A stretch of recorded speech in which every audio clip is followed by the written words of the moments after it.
In this presentation, we're going to be talking about harmonies. However, sometimes I'll refer to them as simultaneities. The reason for that is harmony carries the context of being pleasant sounding, and some of these sounds that we're going to be working with, some people might argue don't sound pleasant. So I'm going to avoid that. Now, I'm not making any value judgment. I think that all of the harmonies that we'll be discussing today are beautiful in their own way, but sometimes they are great for different effective purposes.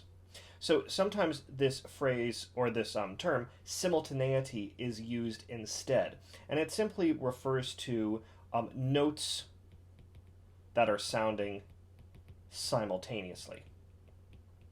So sometimes if you hear someone talking about 20th or 21st century harmony, and they refer to a simultaneity, that's another way of saying a 20th or 21st century harmony. That is a vertical block of notes, and that's what we're going to be interested in today. We're going to look at a variety of these, and we're going to use as a framework looking at how the intervals are stacked. In other words, we're going to be looking at secundal harmonies. We're going to be looking at some tertian harmonies, which are the ones you're likely already familiar with, quartal harmonies, quintal harmonies, and then some mixed harmonies. Now, there's lots of different ways to talk about harmonies, to talk about simultaneities. There's more that I'll talk about in a different video, but for right now, we're going to be diving in this way. If you're familiar with jazz harmony, you'll probably know other names for some of these aspects. Remember that when we're labeling these things, we're not proscribing them. We're not saying this is the way that it has to be. It's simply a way of observing musical input. So different styles might have different ways of talking about this. I also want to note that we're going to be working with a 12-tone system here, meaning that we're working with the 12 pitches of the chromatic equal tempered scale.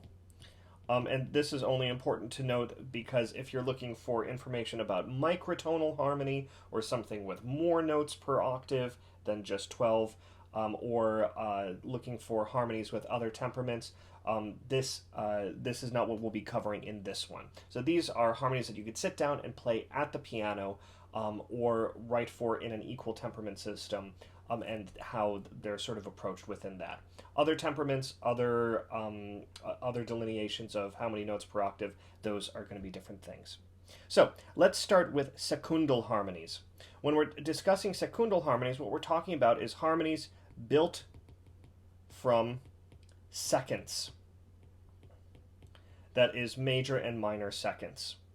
So I'm going to be starting on C just because it's simple, and you can of course transpose any of these to any other pitch that you want. So when we're talking about seconds, we can build harmonies in lots of different ways. One way is to stack these seconds as they might appear in a diatonic scale. So you might have a diatonic cluster of chords. Sometimes harmonies that are just built from seconds are referred to as cluster chords because they seem like a cluster of notes. So you can have a diatonic cluster here. This sounds like this, or played all at once. Quite shimmery and a lovely way to provide some sort of lush harmonies, but with some extra spice. You can, of course, change this around. These are all just built from a C major scale, but you could try changing it around to other diatonic scales. For instance, you could build one using a minor scale. So there's option 1. Here's option 2. And just have all those at once. And you can have other mixes of stuff you could also try for instance, C Phrygian. I'm not going to take you through every single permutation, but just to say you could build different versions here. So there's C Phrygian. You can even have more or less notes. For instance, a secundal simultaneity could be as small as just a second. Perhaps that second is part of a repeated texture. Or it could be as big as you want it to be. Perhaps we're going to mush down a whole octave. So you can build from just a single second up to a whole stack of seconds, and then you could keep on going up if you wanted to. Something like that. There's also other ways that you can use individual seconds, but we'll get to those a little bit later. So you could have a diatonic cluster. You could also have a chromatic cluster. And a chromatic cluster is simply going to be a cluster that where the notes don't conform to a specific diatonic scale. So for instance, we might have a B, a C, and a D flat. That is sort of the smallest unit of a chromatic cluster that we might have.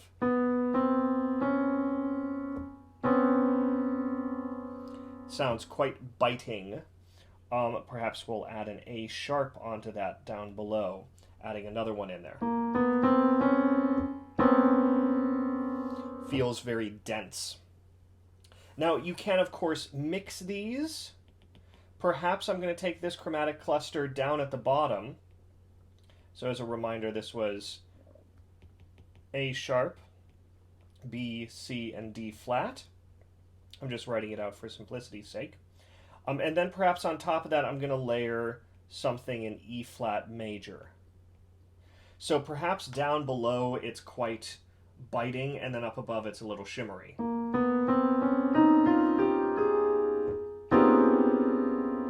It's sort of an unsettling sound, at least to me. We have up here this sort of diatonic sound, and down here this chromatic sound. It creates for an interesting texture.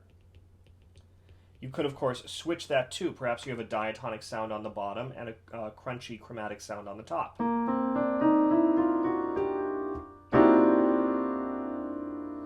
That provides a different sort of, a different feeling to that. So, we can build these cluster chords using seconds. We're going to talk a little bit more about spacing later on, and we'll return to some of these ideas of secundal chords. Moving on to tertian harmonies, or tertian simultaneities. We'll probably hear these as harmonies, as these quote-unquote pleasant-sounding chords, and the basic ones are the ones that you're likely already familiar with. Our augmented harmonies, our major harmonies, our minor, and our diminished. These are all tertian harmonies. They're called tertian because all of their intervals are based on thirds. The chords of the common practice era, that is from basically Bach to Brahms, are built from tertian patterns. So all of the chords that we may be used to building if we are taking music theory classes are typically going to conform to this. Now, as you're likely already familiar, we can modify any of these by adding a seventh on top. And that seventh can be what appears naturally in the key, or we can change it around and have chords of different qualities. I'm not necessarily going to go through all the different possibilities of seventh chords here. That's covered in other videos. But for instance, here we have an augmented chord with a major seventh. Here we just have a major seven. Here's a minor seven. And here's a half diminished seven. You're likely already familiar with these, and if you aren't, go watch the video on seventh chords and their qualities, or on triads and their qualities. So these are our triads, and these are our seventh chords. Now, it becomes increasingly popular in the 20th and 21st centuries to add on to this.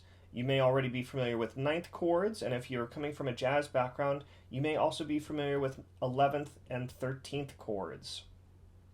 So all we're doing with ninth chords is adding an extra note on top of a seventh chord, that is. So down here we have our normal seventh chord, that's our major seventh chord, and we're adding an extra pitch on top. It's called a ninth because if you measure up from the root of the chord up to this point, it is the interval of a ninth. Now, of course, this ninth can be altered in lots of different ways. Here's just a regular diatonic chord. But let's say we wanted to spice that up a little bit. What if we sharp that ninth? That sounds quite crunchy and interesting. We could change other things around too within that chord. So our ninth chords, and of course you can take a dominant sonority and add on top of that, maybe add a D, or we could add a D flat and make it crunchier. Lots of different options here.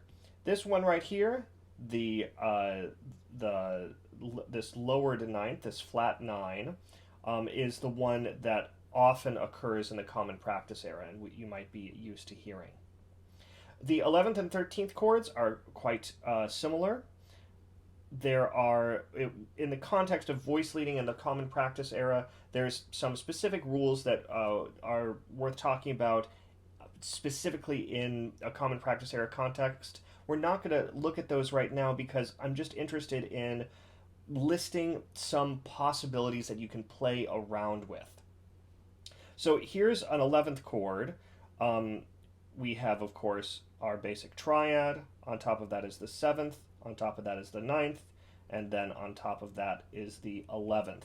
So it's stacked up on top. This is one of the nicknames for these chords are tower chords because they start to have this sort of towering sonority. And they look like a bunch of notes stacked in a tower. Now, again, any of these can be altered and create interesting new sounds. Here it is with a sharp 11. Maybe it would be interesting if we flatted the 7th. That sounds really interesting with lots of different possibilities there. Now I'm going to come back to this sonority a little bit later, and we're going to talk about that. So we'll earmark that for later. And then lastly, in these tertian tower chords, we have our 13th chord. We stop at 13 because if we kept going up to the 15th, it would be redundant. We'd be back at the root. Unless we decided to change it, but I'll get to that in a moment.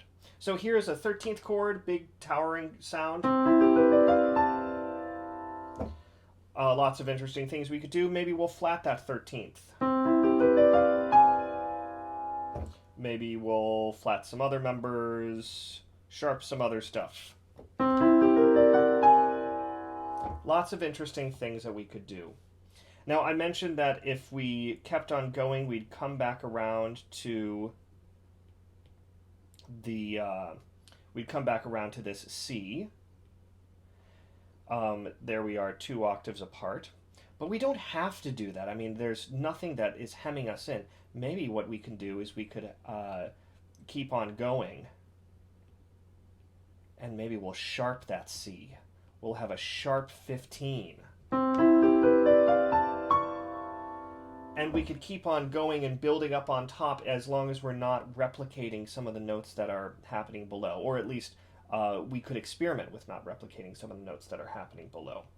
But these are just some possibilities to play around with in a tertian context. The next context that I want to bring up are our quartal and quintal chords. These are very closely related. Quartal chords are built on fourths and quintal chords are built on fifths. Usually what you're looking for a quartal chord or simultaneity is to have at least three notes or 2/4 stacked on top of each other. So here's a perfect fourth, and stacked on top of that is another perfect fourth. Sort of opening of Star Trek kind of sound.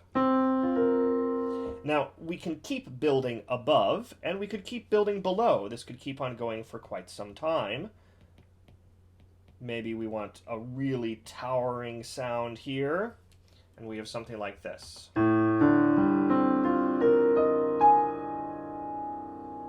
That can feel quite interesting and expansive. So we could have as much of that, and we could keep on going down below. But we can. The other interesting thing is sometimes you'll see a mixture of perfect and augmented fourths. So we might have a mixture of perfect fourths and tritones. So, but these are still considered quartal chords. So, for instance, we could have C, F, and B natural with a tritone on top and a perfect fourth here. Feels sort of yearning in a way. I either want it here go this way, up, or maybe back down.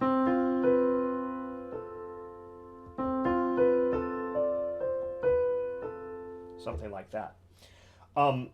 We could, of course, also switch the arrangement. Maybe the perfect fourth is on top and the tritone is on bottom. That also feels sort of yearning, but maybe a little bit more crunchy, too. And we can continue mixing and matching these. Perhaps we keep building outwards like this. Maybe we've got a tritone up here, but some perfect fourths down here. Maybe we have a tritone down at the bottom, so that we end up sounding something like this. Now when I hear that, that feels tense, that feels mysterious maybe.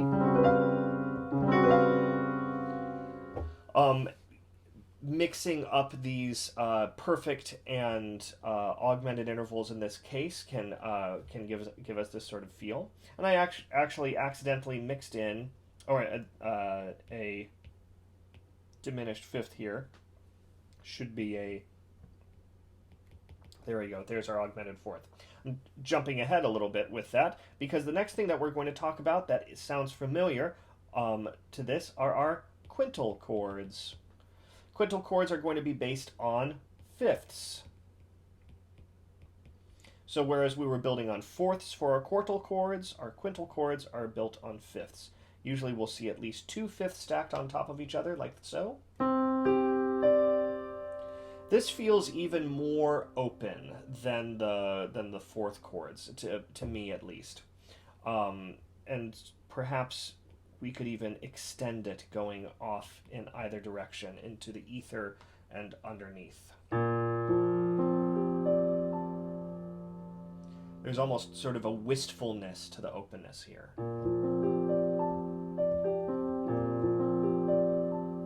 Perhaps expectant. Lots of different glosses we could put on that. And just like our quartal chords, sometimes we can mix in tritones. So let's see what happens if we alternate between tritones and perfect fifths. So here's a tritone, here's a perfect fifth, here I'll write it as here is a tritone, here's a perfect fifth, and then here is, I'm going to write it as a G natural rather than an A double flat, because that's just easier. So we've got our perfect fifth here, tritone here, perfect fifth here, tritone here. So putting those together would sound something like this. Quite crunchy there. But it doesn't have to be all that crunchy. Sometimes just a little tritone every once in a while makes things interesting. Something like this. Still have sort of the roundedness of ultimately what is a diatonic combination of notes. All of these notes conform to the C minor diatonic scale, but the spacing of it makes things interesting. Perfect fifth, diminished fifth, perfect fifth. So that mixture there creates an interesting mixture of sort of spice and but also sort of the roundedness of that diatonic sound. So talking about spacing brings us to one of the sort of ambiguities of talking about harmony. Now, I mentioned that I'd come back to some of the harmonies from before. I'd come back to the some secundal harmonies, as well as this starred harmony up here. So, depending on how you space the harmony, will influence how a listener might hear that harmony. So let's take this 11th chord that I built before. And let's go ahead and change the spacing. So here is that 11th chord. Now I'm going to break it apart so that this lower C, E, G goes down into the bass clef, and the B flat, D, F sharp stays up here.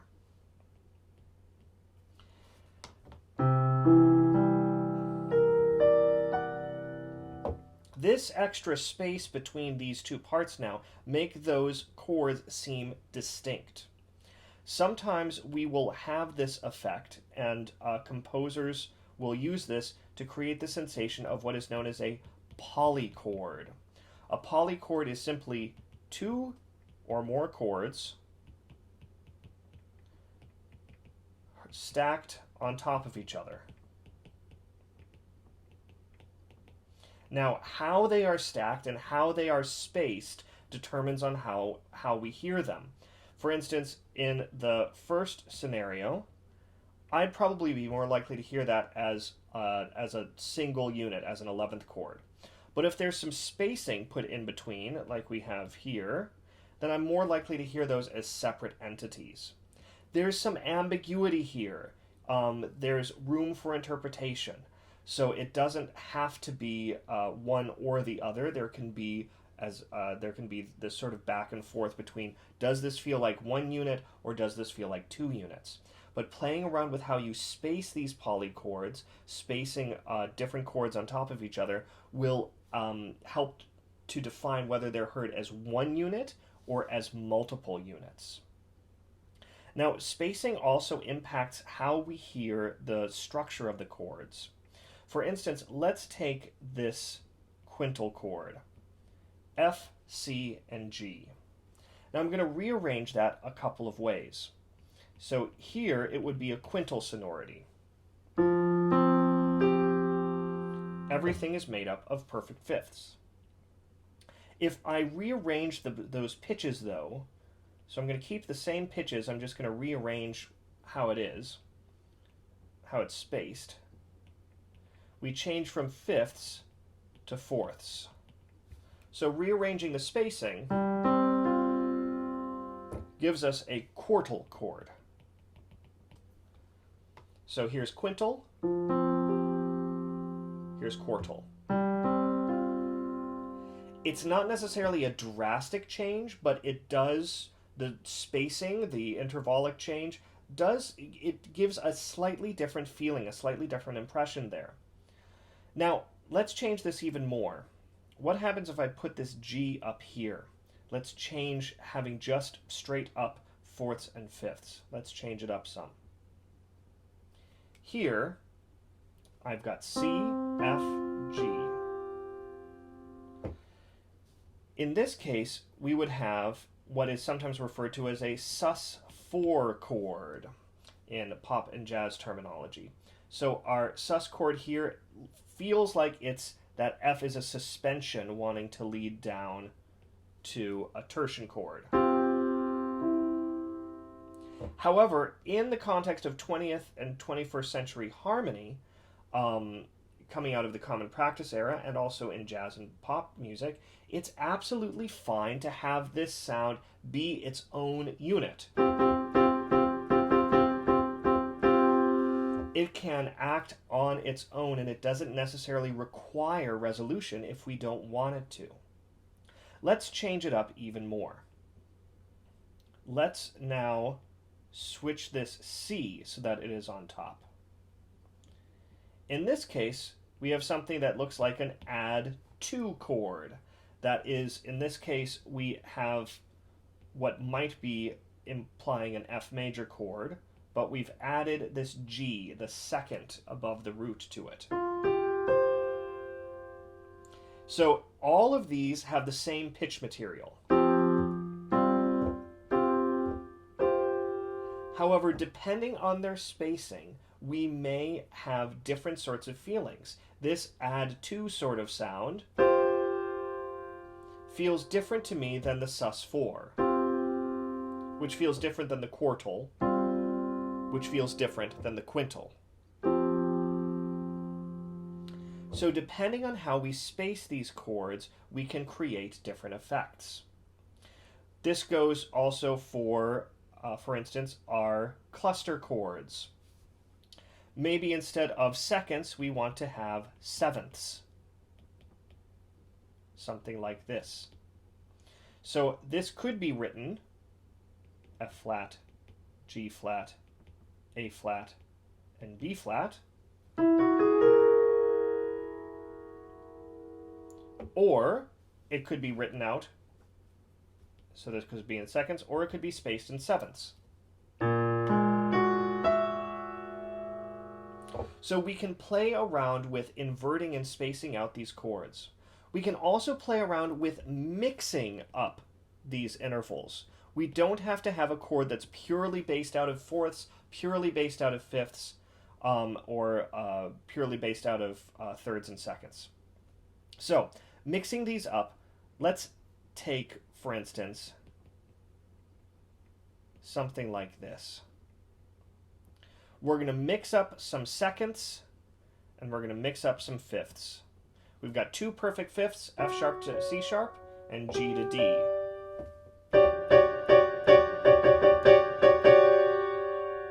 With some minor seconds on the outside.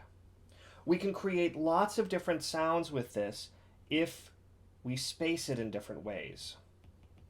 Spacing it like this gives us a quintal chord-like sound. Spacing it like this gives us a sort of mix of quintal and quartal with a little bit of biting second in the middle. Mixing it up like this gives us an almost tertian sort of sound. We have sort of the outline of a seventh chord, but we're adding in this bright C sharp here.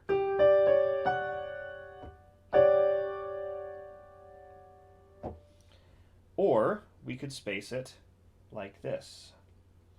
Back around to our sort of quintal-ish sounding chord, but with a third in the middle. So here we have a fifth, here we have a fifth, and then they're separated by a third. That sounds a little bit more wistful and nostalgic than the other ones. And part of that is because it seems to be implying an 11th chord here. We could build that up like this. There's our 7th, our 9th, and our 11th. But we're leaving out some of the thirds. So it feels a little bit more hollow. Perhaps that is what is giving the wistfulness, along with the dissonance between the G and the F sharp and the C sharp and the D. So lots of different ways that we could space a single bit of material and a single bit of pitch material, changing it from this, which is just seconds separated by fifths, a very sort of secundal sound. Here is so here this feels secundal, based around seconds. Here it feels quintal. Here it feels mixed. This is also mixed, but maybe starting to feel tertian. This feels tertian slash quintal a little bit too. So we can have this mixture of harmonies, how we're interlacing them and interweaving them together. That's where things get really, really interesting, where we can play around with these different aspects and building blocks of harmonies. One last note, there is, of course, lots of other chords that you can use. There's one that doesn't fit into the above categories that is sometimes talked about, and that's sometimes referred to as a split member chord. And basically what this is going to do is it's going to take a triad or other traditional harmonic unit, and it's going to add a half step to one of the notes. So common split member chords include C. If we were to build this on a C major chord, would be to include C and then to split the third. So we've got a normal third, and then we're going to quote unquote split it. We're going to have a half step below. So in this case, this chord would sound like this. It gives a bit of a blues inflection there because of the mixture of flat 3 and natural 3, which is common in the blues scale. Another possibility that is quite common is this, C, E, G, and then to have the fifth be split. This is exceedingly common, particularly in sort of action or sci-fi kinds of soundtracks. It kind of creates a hint at a augmented triad, but also the stability of a major triad. Now, there's other possibilities that we could have, but I sort of lump them into different, I hear them slightly differently. We could also split the fifth so that it is going down, in which case we'd have C, E, F sharp, G. I don't really hear that as a split member chord. I sort of hear that as adding a sharp 4. So we're adding a second in here. We're mixing in some secundal harmony. Another possibility is to split the root. We could split it below. But in this case, that just starts to sound like a major, major 7. So these possibilities feel a little bit redundant. However, one possibility that we haven't talked about yet is splitting the root half a step up. So we have this sort of crunchy sound. We hear that beating against the C and the C sharp together, really fighting against each other. So lots of different and interesting sonorities that we can make. Again, these are not all the sonorities that are possible. That would take so long to codify, and this is not the only way to discuss sonorities. However, it is a useful way to begin to dive into some different ways of building harmonic frameworks within a 20th/21st century context, assuming that we're using 12-tone equal temperament as our basis. And even if we're not, we can still play around with some of these aspects. So I encourage you to play around with some of this material. Try out some secundal harmonies, whether they are diatonic, chromatic, or mixed. Try out some building some interesting tertian sounds and some interesting cool tall tower chords. Play around with creating towering quartal and quintal sounds. Play also around with your spacing. Build a chord and then try to separate it out. Have it in inversions. Play around with all these different sorts of things so that you can experiment with getting the exact sound that you want. Take a chord that you've built and split one of the members. Add a half step off. Or just add other notes to a chord that you've already created. And practice our different spacings like we played around with when we built a spicy secundal harmony and heard it as quintal, as mixed, as implying tertian, with some mixed quintal activity. Play around with these. Put them up against each other. See which ones you like and speak to you as a composer and improviser so that you can get a sense of the language that you want to create and the harmonic feeling that you want to evoke in your pieces.